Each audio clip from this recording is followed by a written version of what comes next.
ప్రస్తుతం మెగాస్టార్ చిరంజీవి అనిల్ రావుపుడి దర్శకత్వంలో మన శంకర వరప్రసాద్ గారు అనే సినిమా చేస్తున్న సంగతి తెలిసిందే.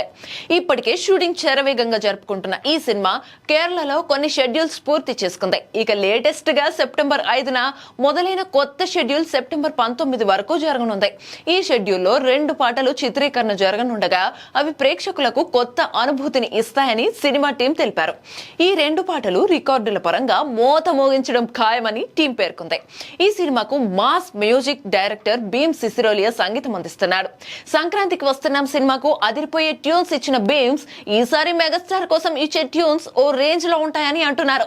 2026కి మన శంకర వరప్రసాద్ గారు చేసే మ్యూజికల్ రచ్చ మామూలుగా ఉండదని ఫ్యాన్స్ ఫిక్స్ అయిపోయారు. భీమ్స్ మాస్ బీట్స్ కు మెగాస్టార్ స్టెప్పులకు థియేటర్లు షేక్ అవ్వాల్సిందేనని అంటున్నారు. ఇక ఈ సినిమాలో వెంకటేష్ కీలక పాత్రలో కనిపిస్తుండగా అక్టోబర్ 1st వీక్ లో మొదలయ్యే షెడ్యూల్లో ఆయన జాయిన్ కానున్నారు. ఇటీవల మెగాస్టార్ బర్త్డే సందర్భంగా రిలీజ్ చేసిన టైటిల్ గ్లింప్స్ చూసి ఫ్యాన్స్ ఖుషి అయ్యారు. దీంతో మన శంకర వరప్రసాద్ గారిపై అంచనాలు పెరుగుతూనే ఉన్నాయి. మరి అనిల్ రావుపుడి మెగాస్టార్ తో ఎలాంటి మ్యాజిక్ చేస్తాడో చూడాలి.